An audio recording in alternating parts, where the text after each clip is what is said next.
If you want to strengthen your pelvic floor and you don't know where to start, then this video is for you. My name is Christine, I'm a pelvic floor physical therapist, and today we're going to go over some exercises to help improve your pelvic health.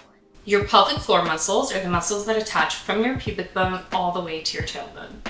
When we activate our hip muscles or our glutes, or even our abdominal muscles, we also activate our pelvic floor as well. So let's get started. So we're going to start with a squat. As you squat down, your muscles work by lengthening, and when you come back up, they tighten again. I like to inhale through my nose as I'm going down and exhale through my mouth as I come back up. I really like to squat for our pelvic floor because we're recruiting our pelvic floor muscles, our hip muscles, and we're using our abdominal muscles as well. So a lot of times people are not sure what to do with their feet when they're doing the squat. It actually doesn't matter. So everyone's anatomy is a little bit different. As you notice, I stand with my feet externally rotated a little bit. That's okay. Whatever is most comfortable for you. As you're doing a squat, think about sitting on a chair and then getting back up. So we're sitting down on a chair and then standing back up. Everyone's step is going to be different as well. So because I have really long legs, I can't squat as deep, and that's okay.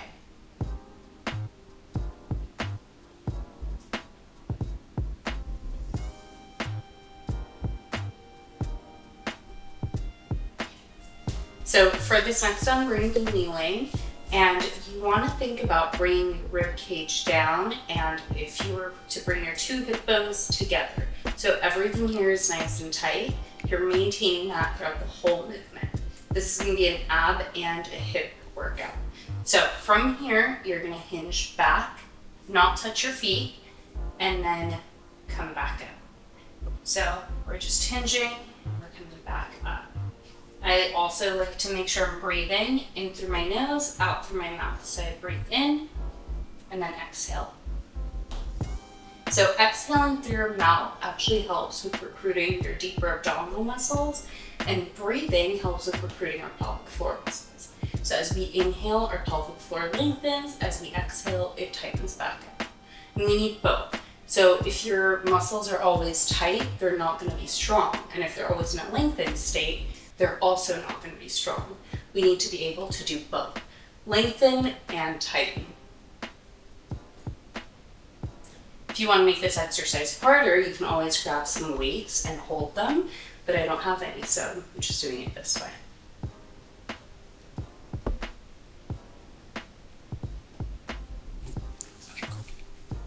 You can think about squeezing your butt when you come up, and then when you go down, it lengthens.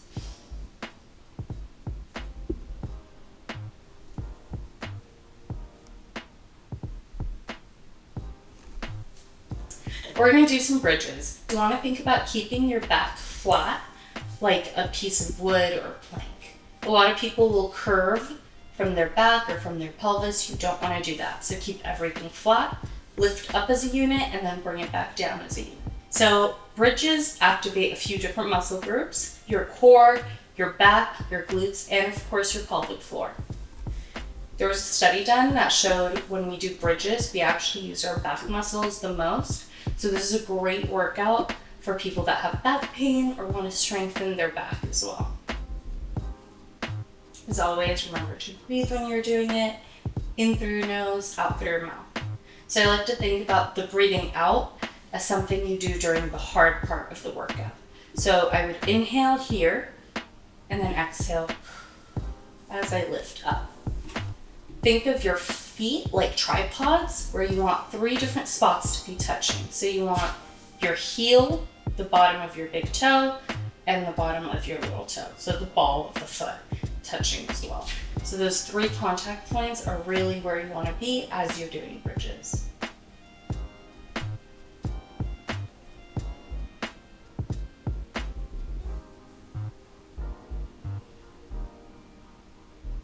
To make this a little harder, let's lift up one of our feet. So you have a few options here.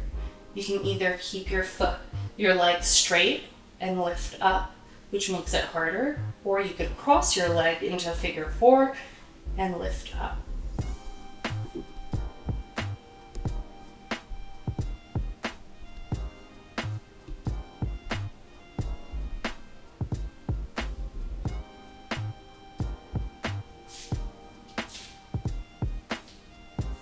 since I did a leg workout earlier this week and I'm pretty sore, I'm gonna opt for the figure 4. If this is too hard or you notice your pelvis is tilting, that might be too much for you, and just do the bridge with your feet on the floor instead.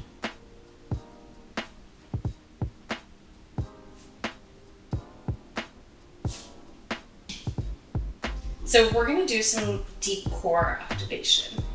Lying down, I want you to think about bringing your 2 hip bones together so they're touching.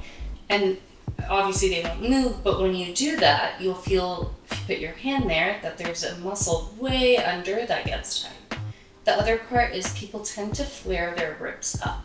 So sitch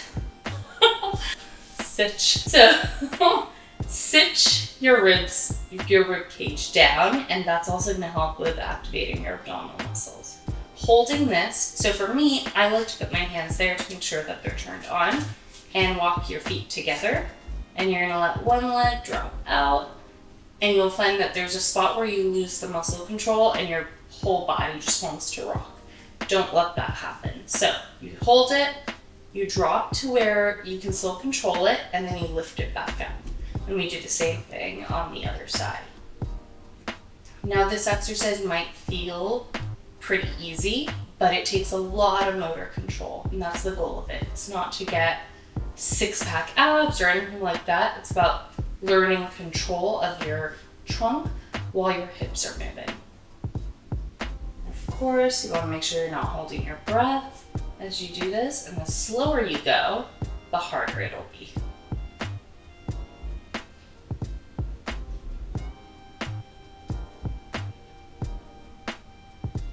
If that feels too easy, we can make it a little bit harder. So same idea, I like to still keep my hands there. We'll lift our feet up to 90 degrees, and then we'll tap one foot and bring it back up. So I always need to make sure my neck isn't extending too much when I do this, because that's how I compensate.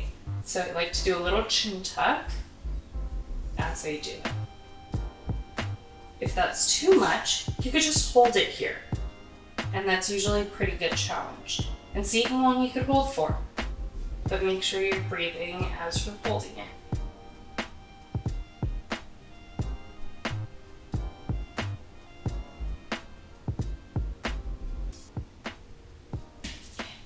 So this is actually one of my favorite exercises. You're gonna get either a ball or a pillow or roll up a towel, put it against the wall, and you're gonna bring your leg up. So this knee is pushing into the wall. And you'll notice this leg is working really hard, but so is the leg that's standing. That's the leg doing a lot of the work to keep you stable.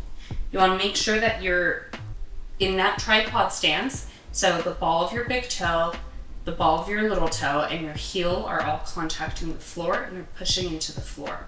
And with this knee, you're pushing it into the wall.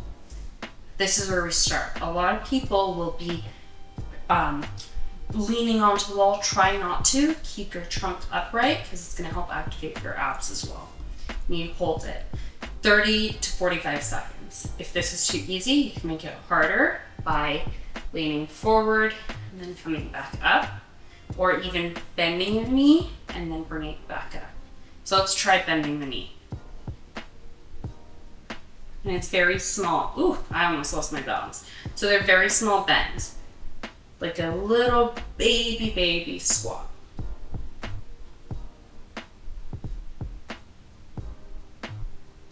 So we'll go ahead and switch sides. And same thing. You're standing here and you're pushing into the wall. So you can see from this angle, my trunk is straight. I'm not leaning or bending anywhere. We're gonna hold it. So although my left leg is doing a lot of the work, my right glutes are the ones mainly working.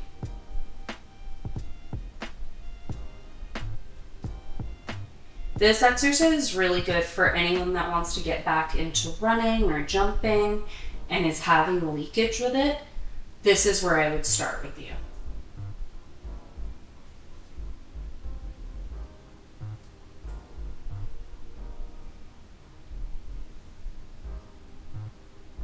So to end this exercise series, let's end it with some relaxation and deep belly breathing. You can get a foam pad or a yoga block or a pillow or something, put it under your pelvis so that your hips are elevated, and breathe. So for me, this is a comfortable position. You might want to hold into happy baby and make it a deeper stretch. This could also be really comfortable for you.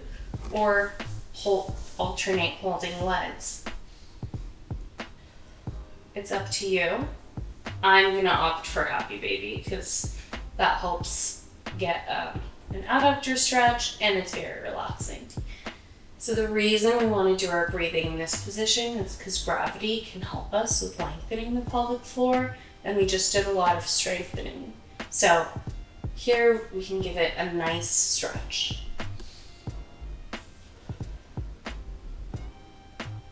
Whenever I do some deep belly breathing for pelvic floor relaxation, I like to think of my two sit bones separating from each other. So if they were here, as I inhale, they spread apart.